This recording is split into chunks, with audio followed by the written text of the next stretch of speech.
Teachings of Lord Caitanya by His Divine Grace, A.C. Bhaktivedanta Swami Prabhupāda. Chapter 29. Pure Love for Krishna. Encouraged by Lord Caitanya to proceed further, Ramananda Roy said that the fraternal relationship with Lord Krishna is on an even higher transcendental plane. In this way, Ramananda Roy points out that when the relationship with Krishna increases in affection, the mood of fear and the consciousness of the superiority of the Supreme Lord diminish. At this point, the mood of faith increases, and this faith is called friendship. In the fraternal relationship, there is a sense of equality between Krishna and his friends. In this regard, Ramananda Roy quoted a verse from Srimad Bhagavatam, in which Shukadeva Goswami describes Lord Krishna's lunch with his friends in the forest.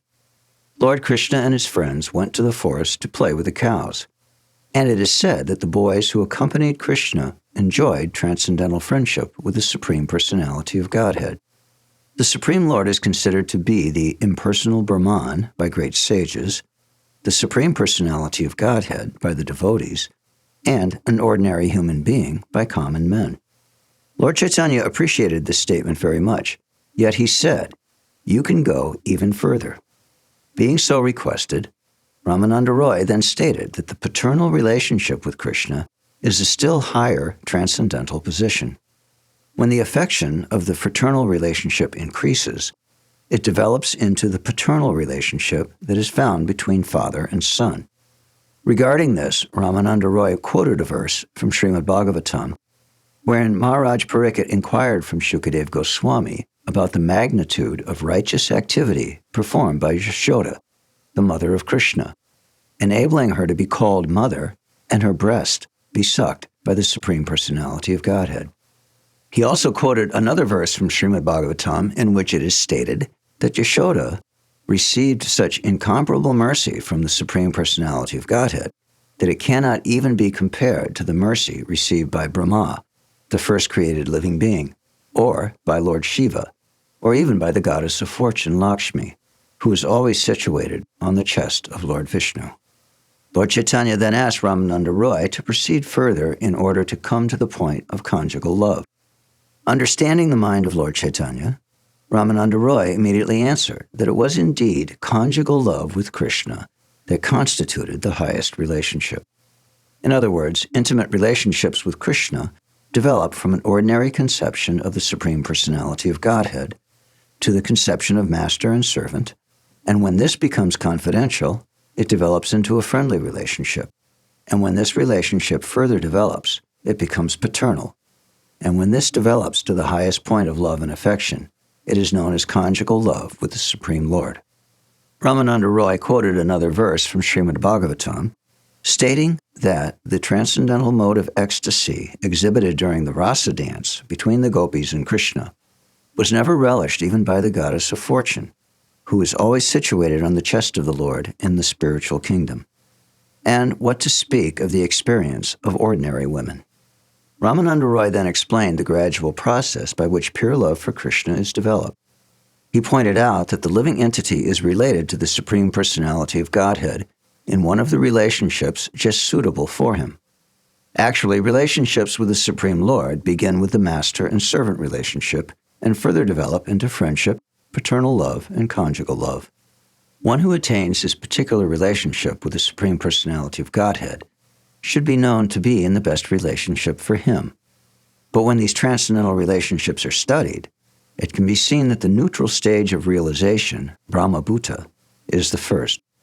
When one accepts the Lord as master and himself as servant, the relationship develops. And it develops further when one becomes a friend of the Supreme Lord, and yet still further when one becomes a father. Thus, the relationship advances from friendship to paternal love and finally to conjugal love, which is the supreme relationship with the Lord. Self-realization in the relation as servitor is certainly transcendental, and when a sense of fraternity is added, the relationship develops. As affection increases, this relationship develops into paternity and conjugal love.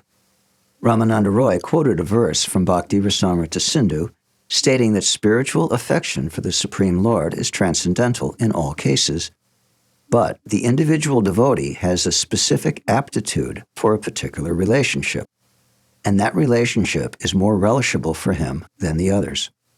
Such transcendental relationships with the Supreme Lord cannot be manufactured by the mental concoctions of pseudo-devotees.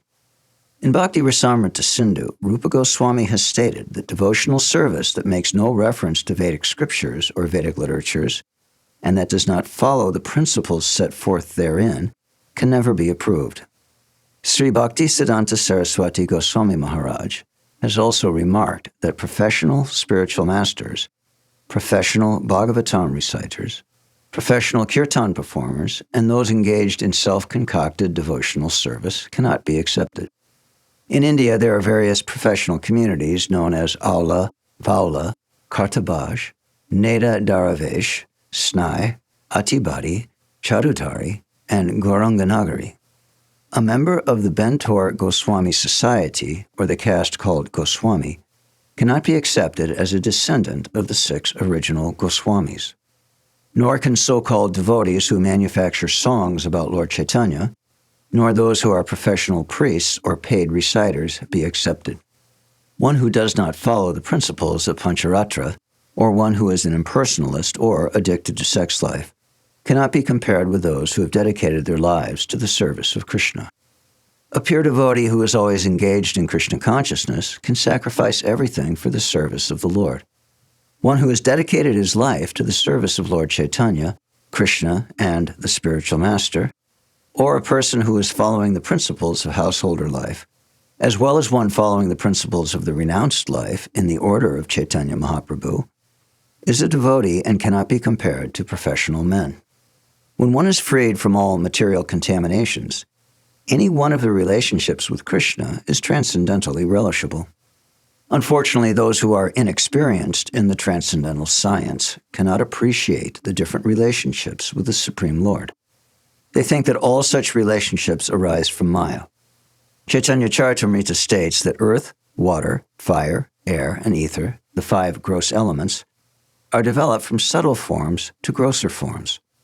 For example, sound is found in ether, but in air there is sound and touch. When fire is added, there is sound, touch, and form as well. When water is added, there is sound, touch, form, and taste. And when earth is added, there is sound, touch, form, taste, and smell. Just as various characteristics develop in the progression from ether down to earth, so the 5 characteristics of devotion develop and are all found in the relationship of conjugal love. Thus, the relationship with Krishna in conjugal love is accepted as the highest perfectional stage of love of God. As stated in Srimad Bhagavatam, devotional service to the Supreme Personality of Godhead is the life of every living entity. Indeed, the Lord informed the damsels of Braja that their love for him was the only cause of their achieving his association. It is said that Lord Krishna, in relation with his devotees, accepts all kinds of devotional service according to the aptitude of the devotee.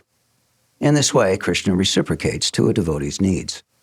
If one wants a relationship with Krishna as master and servant, Krishna plays the part of the perfect master. For one who wants Krishna as a son in the parental relationship, Krishna plays the part of a perfect son. Similarly, if a devotee wants to worship Krishna in conjugal love, Krishna plays the part of a husband or paramour perfectly. However, Krishna himself has admitted that his loving relationship with the damsels of Braja in conjugal love is the highest perfectional stage.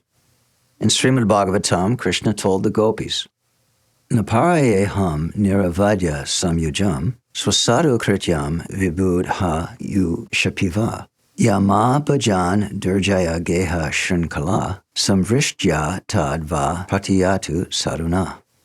Your relationship with me is completely transcendental, and it is not possible for me to offer anything in exchange for your love, even after many births. You have been able to give up all attachment for material enjoyment, and you have searched after me. Since I am unable to repay your love, you have to be pleased with your own activities.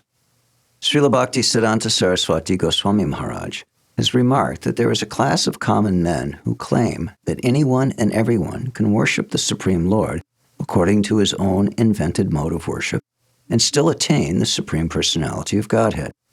They claim that one can approach the Supreme Lord either through fruitive activities, speculative knowledge, meditation, or austerity, and that any one of the methods will succeed.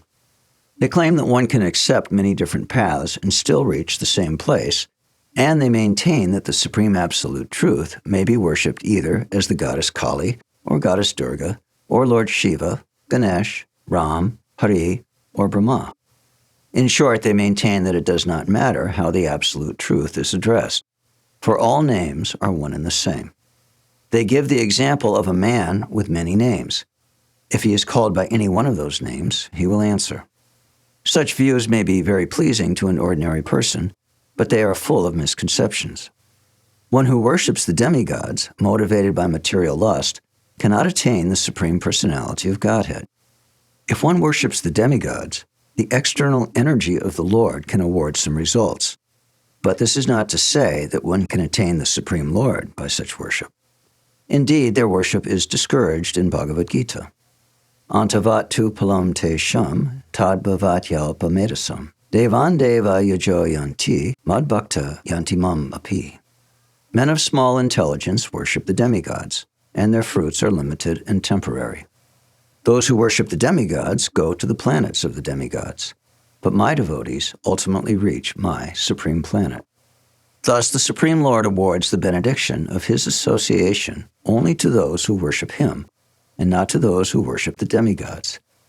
It is not a fact that everyone and anyone can reach the Supreme Personality of Godhead by worshiping material demigods. It is therefore surprising that a man can imagine that he will become perfect by worshiping the demigods. The results of devotional service rendered in full Krishna consciousness cannot be compared to the results of demigod worship, fruitive activity, or mental speculation. By the results of fruitive activities, one can either go to the heavenly planets or the hellish ones.